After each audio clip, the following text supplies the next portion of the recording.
حصول ہوا ہے وہ یہ ہے کہ میرا آپ سے یہ سوال ہے کہ صحیح بخاری اور صحیح مسلم میں دونوں جگہ لکھا ہے کہ امام علی نے 6 مہینے تک حضرت ابوبکر کی بیعت نہیں کی تھی، لیکن جب بیعت دینے لگے تو آپ نے ابوبکر کو پیغام بھیجا کہ آؤ میں آپ کی بیعت کرتا ہوں، لیکن ساتھ ہی حضرت عمر کے بارے میں پسند نہ فرمایا کہ وہ بھی وہاں پر آئیں۔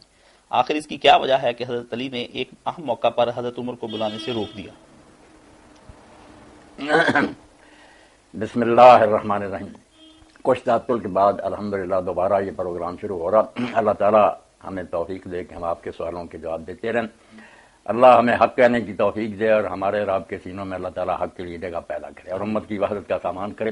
تو یہ پہلا سوال جو حضرت علی رضی اللہ عنہ کی بیعت کے بارے میں کتابوں میں بے شک ایسا بھی ہے کہ اسی دن حضرت علی رضی اللہ عنہ نے بیعت کر لی تھی حضرت زبیر رضی اللہ عنہ، مگر میں ایسی باتیں جو زیادہ مستند نہیں ان کی طرف نہیں جاؤں گا۔ ٹھیک ہے، صحیح بخاری اور صحیح مسلم میں جو بیان ہے وہی ٹھیک ہے کہ 6 ماہ تک انہوں نے بیعت نہیں کی، بعد میں بیعت کی تو اس میں بھی یہ بات کہی کہ تنہا آپ آئیں۔ یہ نہیں کہا تھا کہ حضرت عمر نہ آئے، یہ راوی نے اپنی طرف سے ہی نا وضاحت کی ہے کہ حضرت عمر کے آنے کو ناپسند کیا۔ ان کے الفاظ میں صرف یہی تھا کہ آپ تنہا آئیں۔ یہ جو نا راوی وکیل وغیرہ ان کا اپنا اضافہ ہے کہ کراہیت حضرت عمر کے آنے کو ناپسند کیا۔ تو چلو باقی علماء نے یہ بات بیان کر دی کہ حضرت عمر رضی اللہ عنہ کو کیوں نہ انہوں نے اس موقع پر پسند کیا۔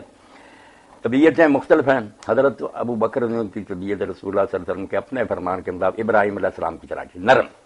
حضرت عمر رضی اللہ عنہ نوح علیہ السلام کی طرح سے ان کی طبیعت میں صلابت اور سختی تھی۔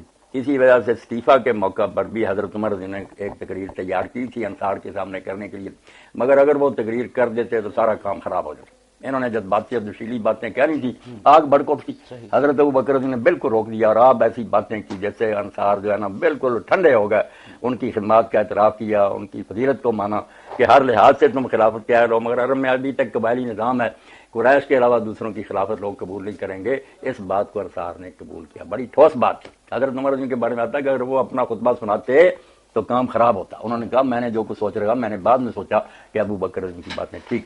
یہی وجہ تھی کہ حضرت علی رضی اللہ عنہ نے کہا کہ 6 ماہ ہم ناراض رہے ہیں، اب کچھ ہمارے دل مائل ہوئے ہیں کہ چلو ہم مسلمانوں کا ساتھ دیں۔ تو حضرت عمر رضی اللہ عنہ اگر آئے نا تو ان کی طبیعت میں وہی سختی اور جذباتیت ہے، اگر انہوں نے پھر کچھ تیش کی باتیں کی تو پتہ نہیں پھر ہمارے دل جو ہے نا ان میں انقباض پیدا ہو جائے اور ہم پھر سے اپنے ارادے سے ہٹ جائیں، اس لیے انہوں نے یہ بات کہی، ورنہ حضرت عمر رضی اللہ عنہ سے وہ کوئی نہیں ناراض تھے، ساری عمر ان کا ساتھ دیا۔ اور حضرت عمر رضی اللہ عنہ جو کہا کہ آپ تنہا نہ جائیں، وہ بھی یہ بات نہیں تھی قتل کر دیں، یہ کہ حضرت ابوبکر نرم، انہوں نے اگر زیادہ باتیں کی نا کہ حضور کے ہم وارث سے آپ کے رشتہ دار سے ہمیں نظر انداز کیا گیا، جیسے کہ حضرت علی رضی اللہ عنہ اس موقع پر کہا بھی کہ ہمیں کوئی حسد نہیں ہے آپ سے، نہ ہم خلافت کے کوئی حریص ہیں، مگر حضور کا خاندان ہونے کی وجہ سے ہمارا اتنا تو مقام تھا نا کہ مشورے میں ہمیں شریک کیا جاتا، آپ لوگوں نے ہمارے مشورے کے بغیر یہ حکومت سنبھالی، تو ان کی باتوں سے پھر حضرت ابوبکر رضی اللہ عنہ بیعت ہوتے رہے۔ تو اب حضرت عمر اس بات سے ڈر گئے کہ کہیں وہ ایسی باتیں نہ زیادہ کریں کہ حضرت ابوبکر کو اور ہی فیصلہ کرنے پر مجبور ہو جائیں، نرم طبیعت آدمی ہے، اس لیے انہوں نے کہا کہ تنہا نہ جائیں۔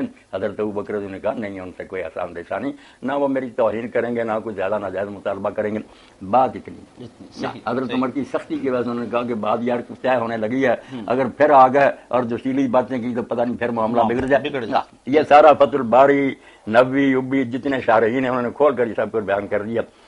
باقی جو بیعت نہ کرنا نا ساری امت کے لیے ضروری نہیں کہ کتنا ہر آدمی بیعت کرے، صرف اتنا ہے کہ خلاف نہ کرے اور بغاوت نہ کرے۔ اس لیے اگر کوئی شخص بیعت نہیں بھی کرتا مگر وہ حکومت کے خلاف کوئی قدم نہیں اٹھاتا اور نہ کوئی اختلاف کا اظہار کرتا، بسم اللہ، اس کے خلاف کوئی قدم نہیں اٹھایا جا سکتا۔ جزاک اللہ